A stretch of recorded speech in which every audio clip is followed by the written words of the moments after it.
विशिष्ट महर्षि और प्रभु रामचंद्र जी का ज्ञानमयी संवाद सुनते हैं द आर्ट ऑफ लिविंग के फैकल्टी स्वामी वैशंपायन जी की वाणी से। अगर आपने अभी तक इस चैनल को सब्सक्राइब नहीं किया है तो इसे जरूर सब्सक्राइब करें और सब्सक्राइब करने के बाद बेल आइकन को भी जरूर दबाएं। जय गुरुदेव। योग वशिष्ठ के अगले एपिसोड में आप सबका बहुत बहुत स्वागत है। पिछले एपिसोड में अगर आपको याद होगा तो जो हिरन भाष्य उसकी कहानी हम देख रहे थे, उसी कहानी को आगे बढ़ाते हैं। भाष्य ने कहा, आकाश में तेजोमय एक लोक में मैं भ्रमण कर रहा था कि मैंने विशाल छाया को पृथ्वी को आवृत करते हुए देखा। आकाश में एक तेजोमय लोक में मैं भ्रमण कर रहा था तो एक विशाल छाया को, शैडो को पृथ्वी को आवृत करते हुए देखा, यानी पृथ्वी को अपने लपेटे में लेते हुए देखा। शीघ्र एक भारी भरकम वस्तु पृथ्वी पर गिरी। मैं भयभीत था, इसलिए मैं अग्नि में प्रविष्ट हो गया। एक बहुत ही कुछ भारी भक्कम वस्तु पृथ्वी पर आ गिरी। वो इतना डर गया कि उसने अपने को अग्नि में समाविष्ट कर लिया। मैं अग्नि में प्रविष्ट हुआ और अग्निदेव से अपनी रक्षा करने की प्रार्थना करने लगा। मैं अग्नि में प्रविष्ट हुआ और अग्नि से कहने लगा कि कृपया मेरी रक्षा करो। उसकी सहायता से उस विशाल काया में छेद किया और उसमें होकर हम बाह्याकाश में जा निकले। अग्नि की मदद से ही जो पूरा पृथ्वी को वो जो एक छाया उसमें गिर रहा था तो उसमें से छेद किया, उसमें से एक होल किया और बाह्य काया में निकल गए। वहाँ हमने दैत्य का रूप देखा। गिरते ही उसने पृथ्वी सहित सभी दिव्य कायाओं को विक्षुब्ध तथा तहस नहस कर दिया। जब वह बाहर गया तो उसने देखा वह दैत्य आकार, जो दैत्य रूप था, वह पृथ्वी पर गिरा और उसने सभी को तहस नहस कर दिया, खत्म कर दिया। फिर सिद्धों, ऋषियों, देवता और भूत प्रेतों के सम्मुख उपस्थित कालरात्रि से प्रार्थना की। वह कालरात्रि सूखी और रक्तहीन थी। सिद्धों ने उससे कहा, हे देवी, हमारी प्रार्थना स्वीकार करो, जल्दी से इसका भक्षण करो। वह उसे खाने लगी। उसका अपना दुबला पतला शरीर फैलने लगा, वह नाचने लगी। कालरात्रि का उन्होंने सब सिद्धों ने, साधु संतों ने प्रार्थना की और कहा कि ये दैत्य आकार जो कुछ है इससे हमारी रक्षा करो, इसको तुम खा जाओ। तो फिर वह कालरात्रि उसको खाने लगी और फिर उसकी दुबली पतले जो शरीर था कालरात्रि का, वह बढ़ने लगा, फैलने लगा और वह नाचने लगी। जब कालरात्रि ने उस काया का भक्षण कर लिया तो धरती फिर से दिखने लगी।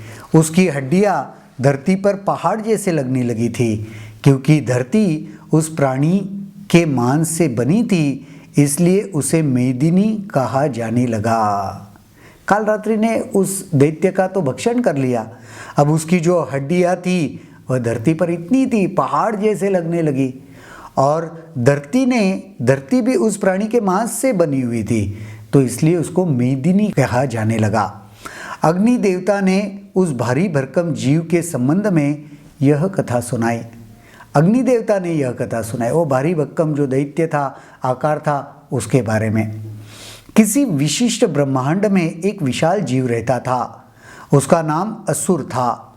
उसने किसी ऋषि के आश्रम को तहस नहस कर दिया तो ऋषि ने उसे शाप दिया, तुम अपने विशाल शरीर पर अभिमान करते हो ना, मच्छर हो जाओगे। वो दैत्य असुर विशाल महाकाय शरीर का था। उसको अपने नेचुरली शरीर पर एक वो प्राउड फील करता होगा, तो उसने एक ऋषि के आश्रम को तहस नहस कर दिया। अब ऋषि भी क्रोधित हो गए। उसने कहा, तुम्हें इस शरीर पर बहुत नाज है ना, तुम बहुत प्राउड फील करते हो ना, तुम मच्छर बन जाओगे। मच्छर कितना छोटा सा होता है, तो बिल्कुल उसके विपरीत बनने का उसको शाप दे दिया। शाप से असुर जल उठा। जिस प्रकार उपयुक्त परिस्थिति में बीज अंकुरित होता है, उसी प्रकार उसमें आत्मजागृति उत्पन्न हो गई। उस आत्मजागृति के पीछे था ऋषि का शाप और मच्छर की धारणा, इसीलिए वह मच्छर बन गया। तो शाप था तो उसकी धारणा बन गई, वह बीज बन गया उसके चेतना में। अब उस शाप की वजह से वह मच्छर भी बन गया। वशिष्ठ ने इसकी व्याख्या इस प्रकार की, ब्रह्म से लेकर घास की पत्ती तक सभी प्राणियों का दोहरा जन्म होता है। एक तो ब्रह्मा की सृष्टि और दूसरा भ्रामक सृष्टि। इसकी व्याख्या में क्या कहा महर्षि जी ने? ब्रह्म से लेकर घास की पत्ती तक सबका दोहरा जन्म होता है। एक तो ब्रह्मा की सृष्टि और दूसरा उनकी भ्रामक सृष्टि। वो क्या सोचते हैं उसमें भी उनका एक जन्म होता है। मच्छर उस घास की पत्ती पर रहता था जिसे हिरन ने खाया था। क्योंकि वह हिरन को देखते हुए मरा था, इसलिए वह हिरन बन गया। ये इसके पहले भी याद है, हमने पिछले सीजन्स में 10वें सीजन में हमने इसके बारे में बात की थी कि कैसे एक मरते हुए किसी और को देखता है और वही बनकर उसका दूसरा जन्म होता है। ये फिलॉसफी को हमने इसके पहले भी देखा है। हिरन शिकारी द्वारा मर गया था, अतः वह शिकारी के रूप में पैदा हुआ। वन में घूमते हुए ऋषि से मिला था। ऋषि ने उसको प्रश्न किया था, तुम शिकारी के रूप में क्रूर जीवन क्यों व्यतीत करते हो? इस प्रश्न में उसमें आत्म जागृति आ गई और वह शिकारी जीवन छोड़कर निर्वाण प्राप्त किया। बिल्कुल ऐसे ही कुछ उन किस्सों में, कहानियों में भी था, वही यहाँ पे दोबारा बता रहे। कुछ दिनों बाद उसने धर्म ग्रंथों का अध्ययन द्वारा ज्ञान को उसी प्रकार प्रवेश किया जिस प्रकार फूल सुगंध के रूप में शरीर में प्रवेश करता है। कितना सुंदर उपमा है। ज्ञान में वो कैसे प्रविष्ट हुआ?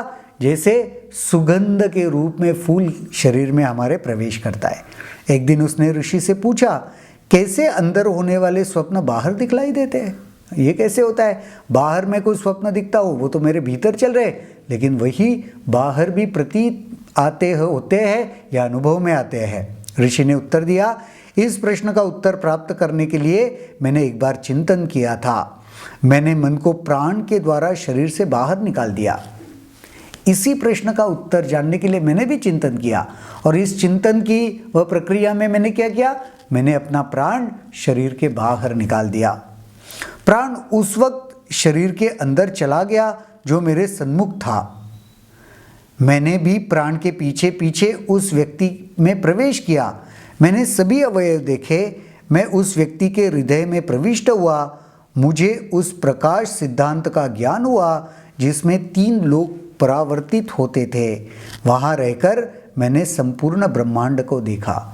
तो अपना प्राण निकाला, सन्मुख जो कुछ था उसके शरीर में वह प्राण प्रविष्ट हुआ, तो प्राण के पीछे पीछे वह भी चले गए और उन्होंने सब अवयव सब कुछ देखा। फिर हृदय में प्रविष्ट हुए।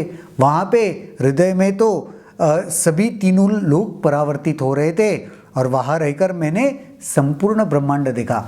यह वह शिकारी को बता रहे हैं, वह ऋषि क्या बता रहे हैं कि हमारे भीतर होने वाले स्वप्न बाहर कैसे दिखलाई देते हैं। इंटरेस्टिंग चल रहा है।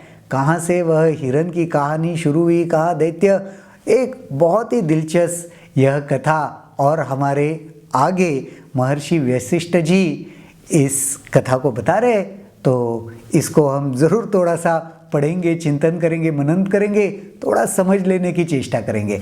आज के एपिसोड के लिए तो यहीं पर रुकते हैं। अगले एपिसोड में देखते हैं और क्या होता है। तब तक के लिए जय गुरुदेव। अगर आपके इस वीडियो को लेकर कुछ सवाल हैं तो कमेंट सेक्शन में जरूर लिखें, जिसके ऊपर हम आने वाले वीडियोस में चर्चा करेंगे।